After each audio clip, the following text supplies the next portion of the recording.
Welcome to O'Fallon, Illinois, a suburb of St. Louis, a population just under 33,000. There's an Air Force base and a rich history in coal mining. But lately, the city is gaining recognition for a designation shared with the likes of Paris, France, and Oxford, England, a climate-forward concept called the 15-minute city. In part 2 of Global Climate Local Impact, we're looking at examples of how municipalities in the Midwest are adapting to climate change.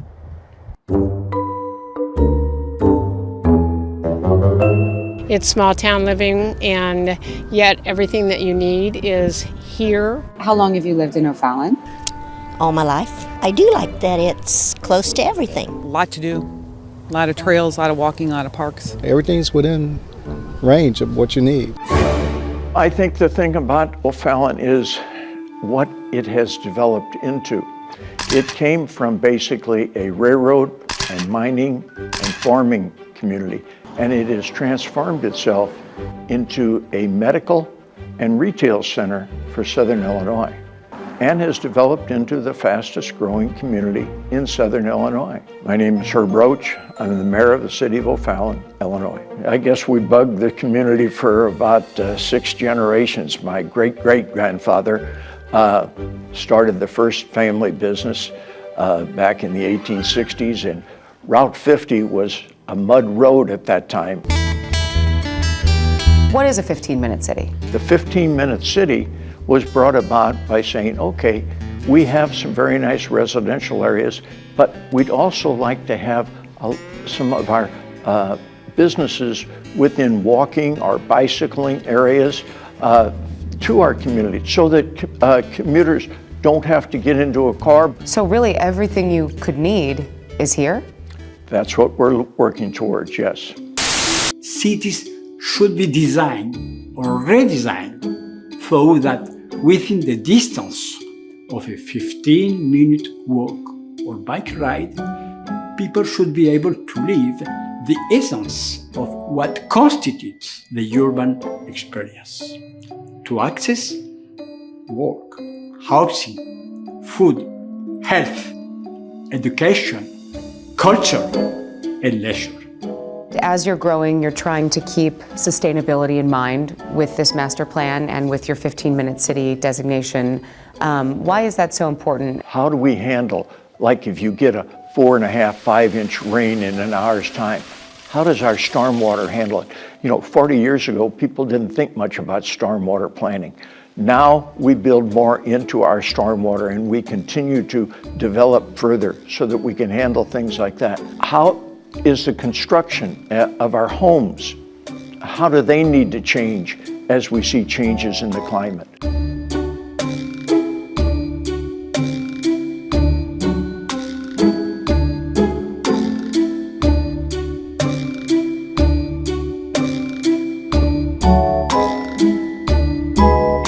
We had over 1,700 people over an 18-month period of time give us input, and then our businesses, as to what they wanted to see our community look like 20 years from now. My name's Walter Denton. I'm City Administrator for the City of O'Fallon. I am hired by the Mayor and the City Council to run all the day-to-day operations of the city. A lot of the conversation was around being able to have connections between parks and schools and different other city facilities, and they wanted a way to make it easier to get around the city without having to drive in their cars. We've received about $4.7 million in grants of ways to keep traffic moving smoother so you don't have as many emissions, and a lot of those are like roundabouts. We've looked at ways of our drainage calculations and ways to detain water and to have better stormwater regulations so that don't have as many issues with heavy rainfalls that we tend to get more now. Housing was a big issue also, and we wanted to put in there that we wanted to be able to provide housing for all people at all income levels or stages of life.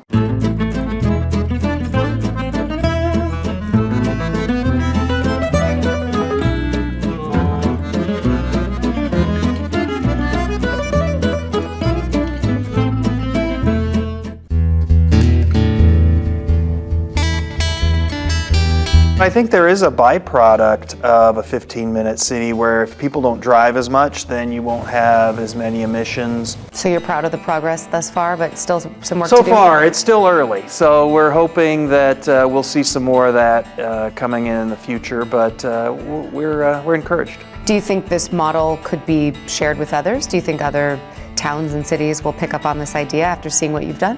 I hope so. It's more about being friendly and welcoming and just people enjoying their community and being able to enjoy the different amenities in the city, and anybody can do that. Do you hope that the idea spreads? I think other cities will definitely pick it up, and we're early into our stages. All in all, I think it's a good program for us, and it's going to help move our community forward.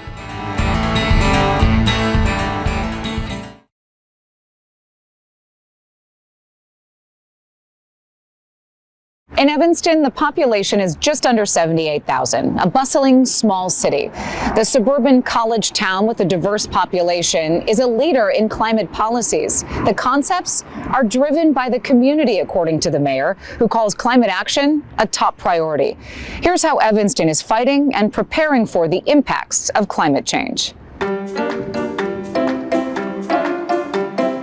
Do you consider Evanston a climate-forward city? Evanston's proud to be a climate-forward city. We are ready to take action. My name is Daniel Biss. I'm the mayor of Evanston, Illinois. So Evanston has a long history of deep commitment to environmental activism and environmental governance. I would say the city follows the residents. I think the city is the ambitious climate actor that it is because the residents demand that. Let me give you an example. When the first draft of the budget for next year was unveiled, it's a giant document with over $400 million of potential spending and all kinds of revenue streams, all kinds of stuff in there. The single thing that the largest number of residents came and spoke about was, hey, we got to put more money aside for climate action. I am a concerned citizen about the problem of our deteriorating climate. We need to electrify our entire fleet. We've recently taken the step of banning plastic bags. Looking forward, there's a lot of things that we're excited about. We are moving toward an electrification ordinance to shift new buildings away from using gas at all.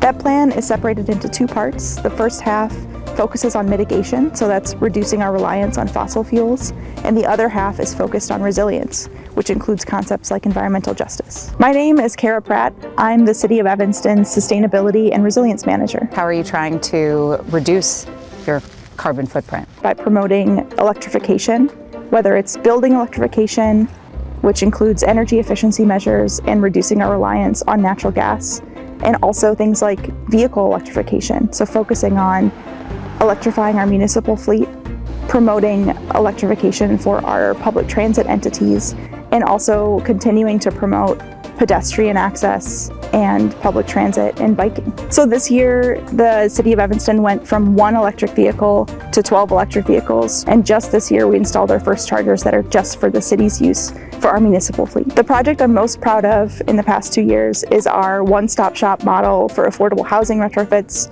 known as the Green Homes Pilot. This is a model that intends to reduce the energy burden, which is the disproportionate amount of money that low-income folks pay on utility bills, so that they can have a healthier home that's cheaper to live in and also reduces their household carbon footprint.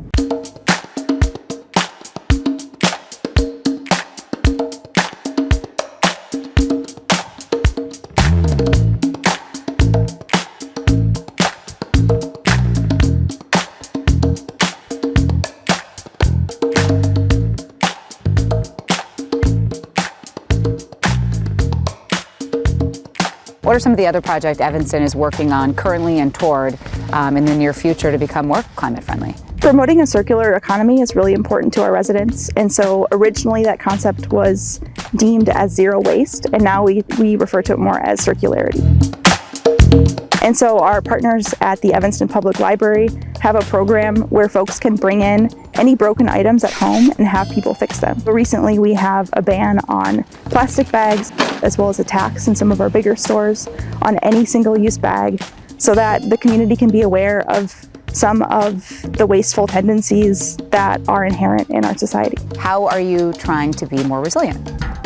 A lot of our green space efforts are focused on resilience. The city of Evanston passed a tree preservation ordinance earlier this year that will go into effect in June of 2024, and that is intended to disincentivize anyone cutting down a tree on their private property. We're one of just a handful of communities in the US that has a policy like this. Our volunteers on the shoreline are removing invasive species and rewilding a lot of our public spaces. It was just recently in the last 5 years that I found local government as a great outlet for finding solutions, having a job that's different every day, talking with residents directly, because ultimately all global solutions to climate change have to be implemented locally somewhere. When you talk about some of these climate forward initiatives happening in Evanston, do you feel optimistic about the future and that the city and this area is heading in the right direction? I do. We know that we're 78,000 people and we're not going to fix the climate crisis by ourselves, but we also feel that by acting first and boldly, we can have an impact that spills well beyond our borders and affects much more than just 78,000 people.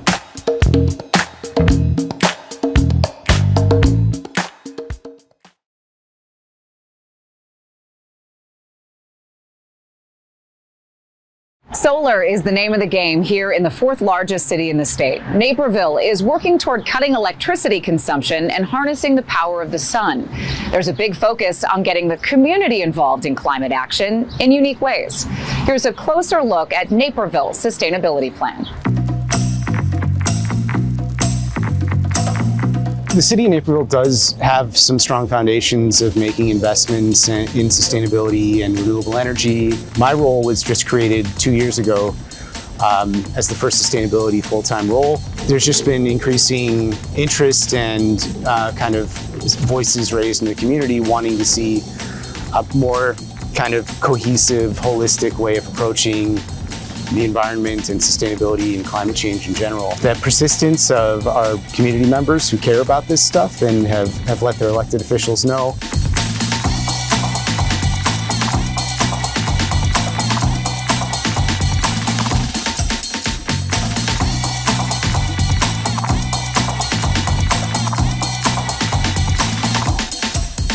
The greatest source of our emissions in our region comes from our buildings and energy use and our transportation sector. And for us, you know, as a city, we've got a sizable municipal fleet.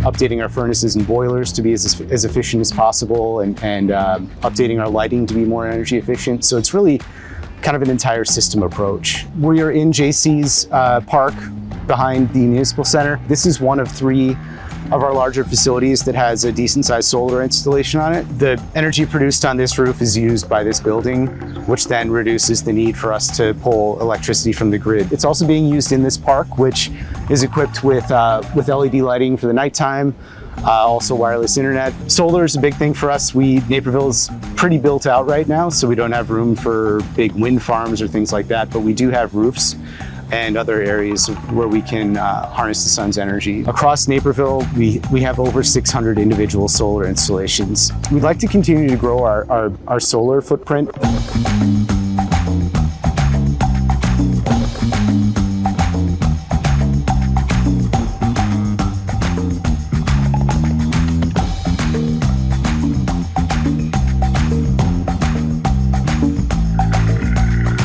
We're almost done replacing all of our streetlights with LEDs. It's been a huge, both energy saver, but also cost saver to the taxpayers. That was installed in the last 3-4 years. This used to be just a sloping, kind of grassy, dirty hill.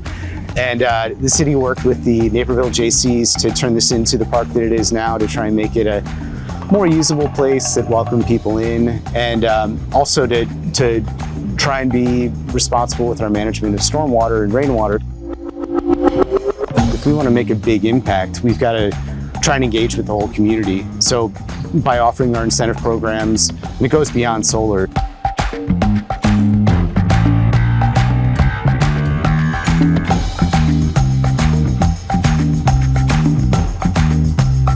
One of the recommendations was to promote the use of electric battery-powered lawn equipment, so mowers, edgers, trimmers, blowers. They're dirty for the air. They do create greenhouse gas emissions at a pretty high rate compared to cars even. We supported residents who chose to participate in No Mow May, essentially not get dinged if their lawn was higher than their neighbors would have liked.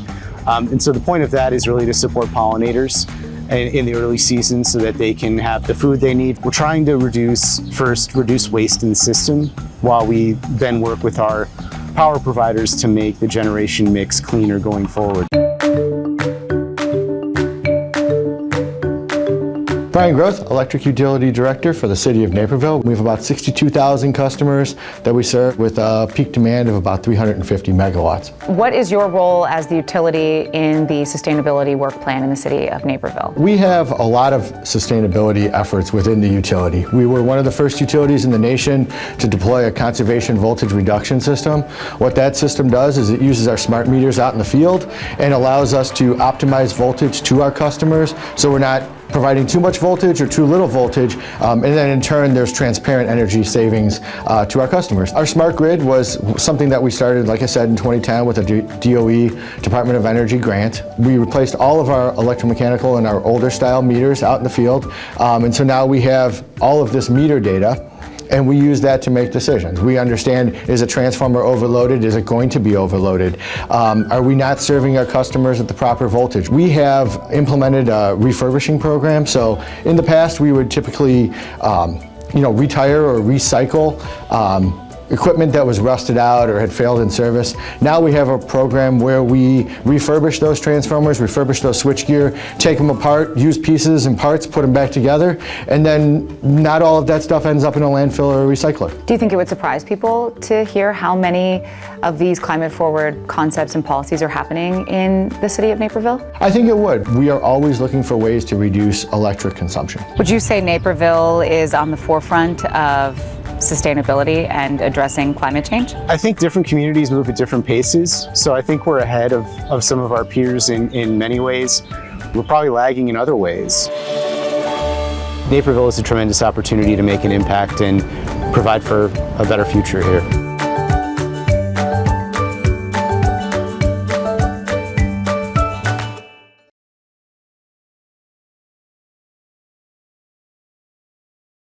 Chicago is in year 2 of its ambitious climate action plan, an update to the city's first proposal published under Mayor Richard Daley. Here's how Chicago is now working to not only reduce its carbon footprint in an equitable and sustainable way, but to become a global leader in the climate fight. Chicago's first climate action plan was published in 2008. That plan was really of its time. Truly, we were one of the first major cities in the country to begin setting targets for what our climate ambitions should be. In 2022, however, this was our first overhaul of those targets. Why 2022? 2022 provided an opportunity for us to be in line with our global peer cities in the establishment of new targets. It's critical that when you set a goal that you take time to evaluate how you're doing and then also to recalibrate over time. My name is Kyra Woods, and I'm a project manager in our Office of Climate and Environmental Equity. The 2022 Climate Action Plan sets the target of reducing Chicago's carbon emissions by 62% by 2040. What are some of the major points within that 2022 action plan? So the Climate Action Plan is set under 5 key pillars.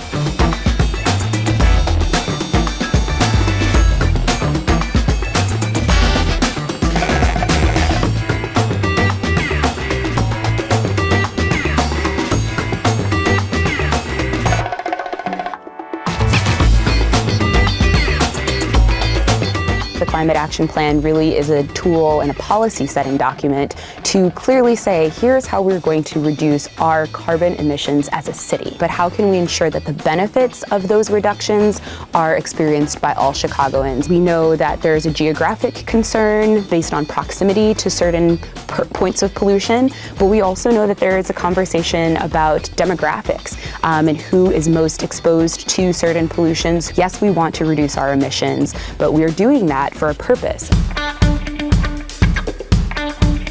I'm Lindy Wardlaw. I am the Chicago Recovery Plan Director with the Office of Climate and Environmental Equity, soon to be Department of Environment. My role is to implement the portfolio of climate and environmental justice initiatives within the Chicago Recovery Plan.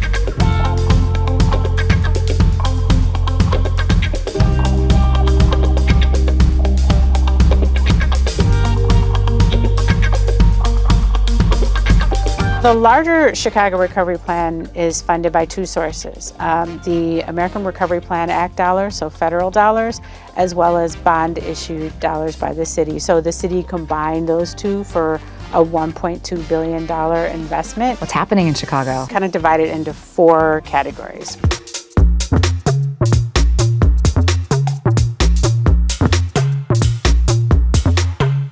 We know that there are areas in the city that do not have good tree coverage, and we know that trees improve the air around us. They help for cooling when it's hot, and we've targeted 22 communities where tree canopy coverage is lowest. Our goal for 5 years is 75,000 trees. Green infrastructure, it's really looking at how can we reduce the impact of increased precipitation. A successful program that the city has been doing with Department of Transportation has been green alleys. Sometimes alleys are very prone to flooding, and so this is really looking at ways to rebuild the alley, if you will. It might include permeable pavers, it could include the sloping, it could include patches along the sides. Space to Grow is also an existing program where it's building these same types of green infrastructure elements, but within a playground setting. The kids, they get this new playground, oftentimes where they could use a new playground in a schoolyard, and then they're also learning about how it's double functioning and holding, in some cases, hundreds of thousands of gallons of water.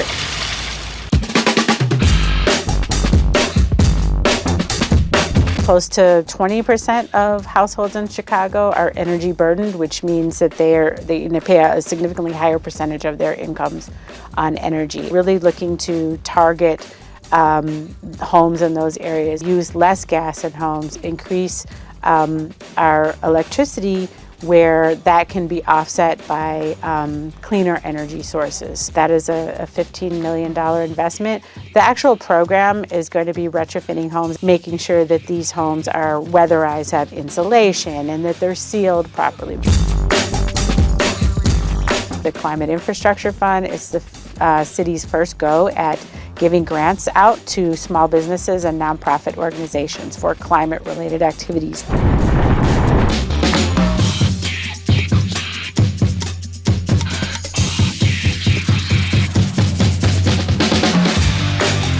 We're in the early stages of it, and the initial numbers are coming back as looking very positive.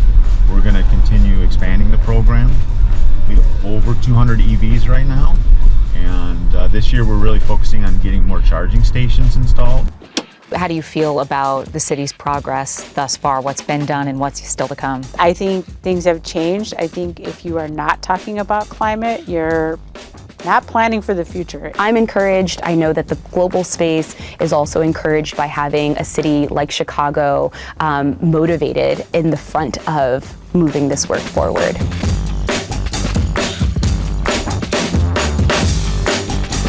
These are just some of the ways Illinois cities are working to mitigate the effects of climate change. But more projects are and could be happening where you live. Many through grants, loans, rebates, and incentives to promote clean energy funded through President Biden's Inflation Reduction Act. For NBC Chicago, I'm Kate Chappell. Thanks so much for watching.